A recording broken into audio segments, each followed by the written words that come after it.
Hello and welcome to Duke's Handbook, where I give advice on anything anybody's asking for. Mondays are the Reddit episodes, released every Monday, 5:30 a.m. Mountain Time.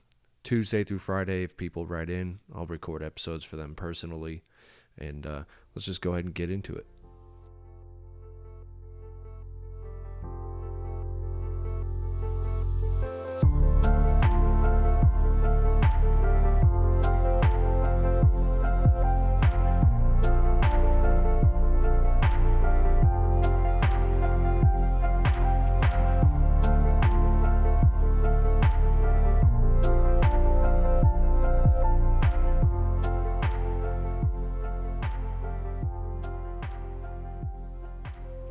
All right, the first one we're going to start with today is called 18 female, 18 male. My boyfriend won't get the surgery he needs for his dick.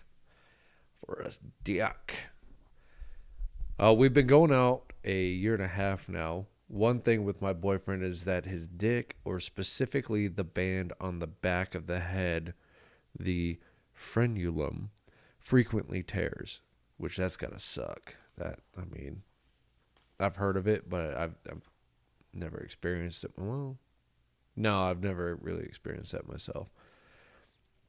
When we first started having sex, it would tear in any position, but now he goes extra gentle, which gets annoying.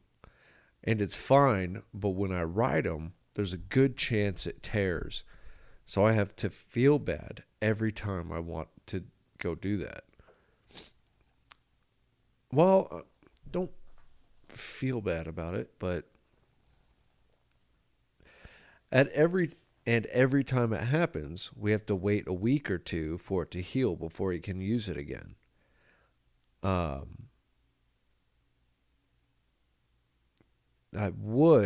There's seriously like a 30% chance every time I ride him, it'll tear, and a 5 to 10% that if he's doing it, it'll tear. I Googled, and there's a surgery you can get to lengthen the band so it stops tearing. But apparently, there's a slight chance it'll reduce sensitivity in the dick because the frenulum is pretty sensitive. Well, it's the most sensitive part of the dick, so that makes sense. I mean, that's all the stimulus. It's like basically all nerve endings. He said he's not losing feeling in his dick, so he won't get it. I asked what he plans to do then, and he said nothing. Like, literally, he plans to do nothing. So, he's 18. He's young. He's probably not even going to look into it. It's a slight chance. It's not like a major chance. And it's not like he's going to lose feeling in his entire dick. Like, he'll still be able to get erect. He'll still be able to pee. He'll still be able to have sex and feel it.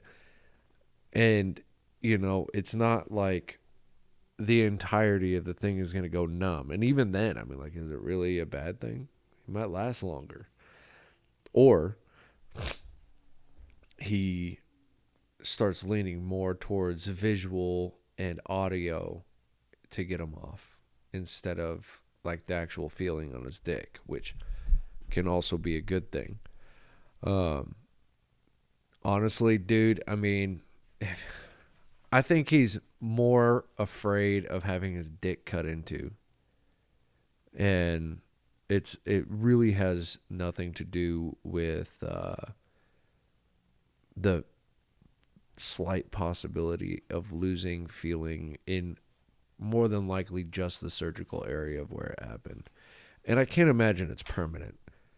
It can't be permanent because I've had surgery on my face where I couldn't feel like the right side of my face for the better part of like a year, but that feeling started coming back. So that's the thing. I think he needs to start doing research on it, and hopefully he will come to terms. And if he does not, every time it tears, Manuka honey, man, factor of 16 or higher, and that'll help them heal a lot faster, so you're not waiting a week or two. So, obviously keep the area clean. Manuka honey heals up super quick. That's one thing I can promise you. It's like crazy how good Manuka honey is for you. So I don't know. That's a difficult situation, like I said, because he's so young. He's just gonna be up in his space about I mean, it's manhood, so it's understandable. But he also needs to think about the future there. Hey, if you're listening or you're watching on YouTube, do me a huge favor. Subscribe, like, comment, share, whatever.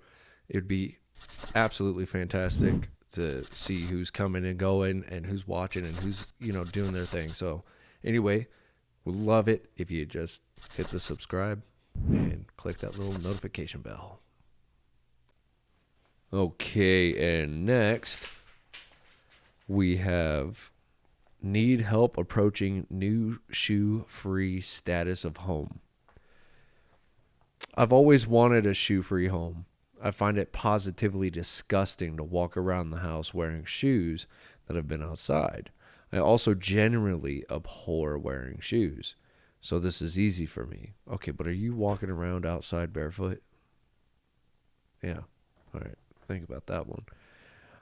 My husband is a type 1 diabetic and was taught to always wear shoes to protect his feet.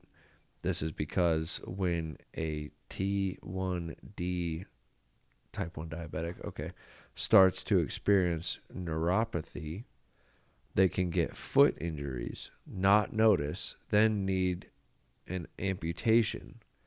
He got moderate control of his A1C, I don't know what that is, and has full feeling in both feet with not a hint of neuropathy. So this is not remotely a concern. I've let it slide for over 7 years. Damn, 7 years. You let it slide? What do you mean you let it slide?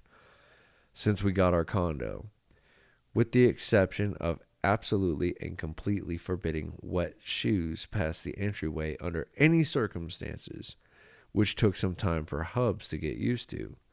But mostly me, are in the process of a deep, deep clean, which will include professional cleaning of our carpets. I intend to start enforcing the shoe-free policy across the board. For my husband, I already have that sorted. I will get him a pair of rubber-soled shoes, like a slipper, I'm assuming, right? Looking loafer slippers. Oh, there it is. I already have a pair that I use to protect my compression socks as I was wearing through them super fast. So it should be easy to get him on board. My real question is guests. This will be the first time I'm asking or enforcing this of guests. If they're visiting for a few days, do I request shoe sizes to buy slippers they can keep when they leave? Do I warn them so they warn? My God, I'm sorry. Do I warn them so they can bring some from home? Do I just buy an assortment of slippers that will probably never get used? Do I get a big stash of brand new fuzzy socks and keep in a basket by the door? Do I get shoe covers like my HVAC people bring with them? How have people approached this that makes it as not weird as possible? I do not want to be rude, but I'm sick of outdoor dirt getting ground into our carpets, which becomes my problem to clean. Okay. 1, I understand you like being barefoot, but if you're going outside barefoot and tracking that shit in, really your shoe policy kind of goes out the door, doesn't it? 2, I mean, hubby's already on board.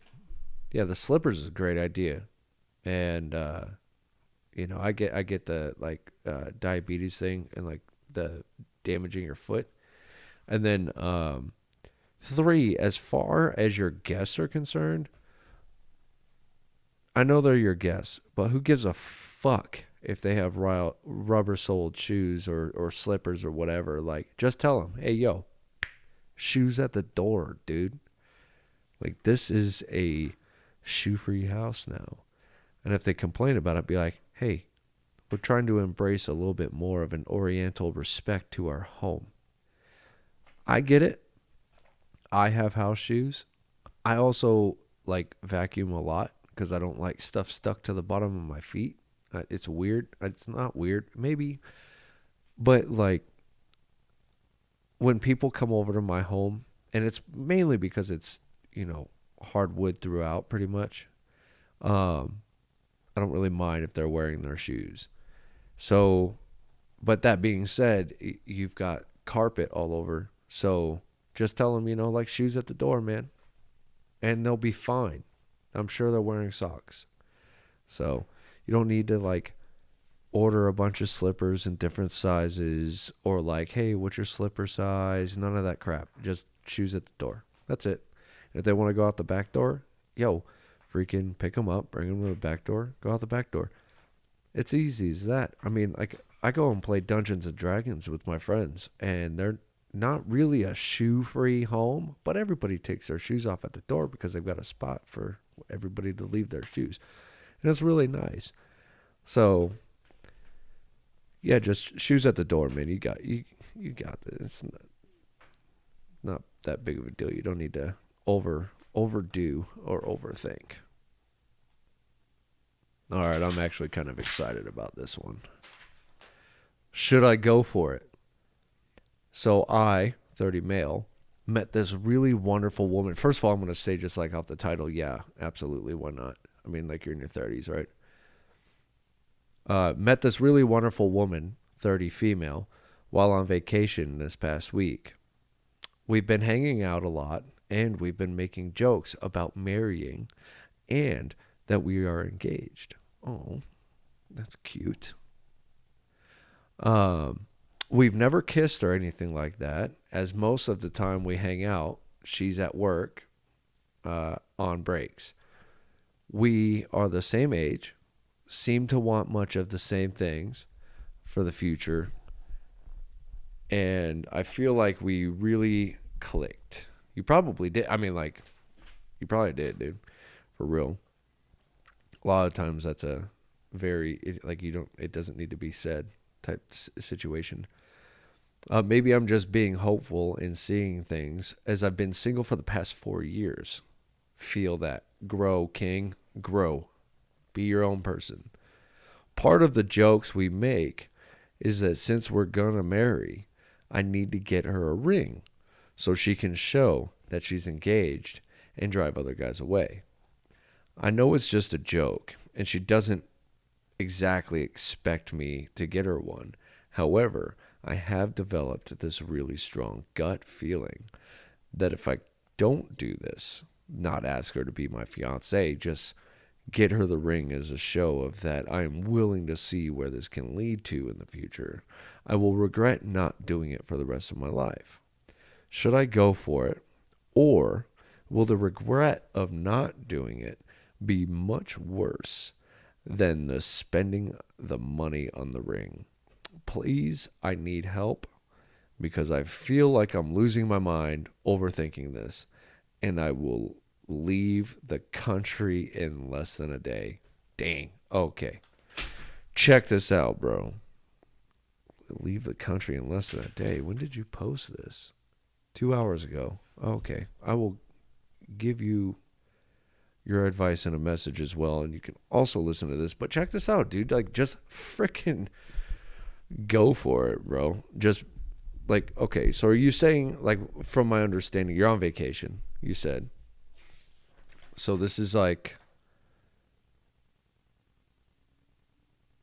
okay, so this isn't somebody you work with. This is just like some chick, I'm assuming, that works where you're on vacation. Look, man, let it go. Don't buy her the ring. You kidding me? Like, you guys can click, but at the same time, you're on vacation. You've been there a week. And like let's be completely real here. I thought it was somebody that you worked with. I was gonna be like, yeah, fuck, go for it, dude. Don't buy the ring, but go for it. Just get her information, and go back and forth. I don't know where you're on vacation at, but and go back and forth. I mean, if she's single and she's feeling it and everything like that, then pursue it, but don't buy a ring. Because, I mean, like, that might be some ploy that she gets from, like, a bunch of dudes. Like, maybe that's her play to, like, get a ring and sell it to get extra money. Now, that's, like, the absolute worst situation right now. I'm not saying that's actually going to happen. But just, like, exchange social medias and go from there. Don't go buy a fucking ring, but see what happens on social media. All right, that'll do it for this episode. And thank you for listening, watching, however you're intaking this podcast. And keep an eye out for Eagle and LaRue. That's in the works. Me and an Australian, we talk about literally everything under the sun. And love him to death. He's literally one of my best friends. You're going to love it because it's a lot of laughter, a lot of joy. And anyway, we'll see you there. And thank you for listening to this podcast. You have a good rest of your day.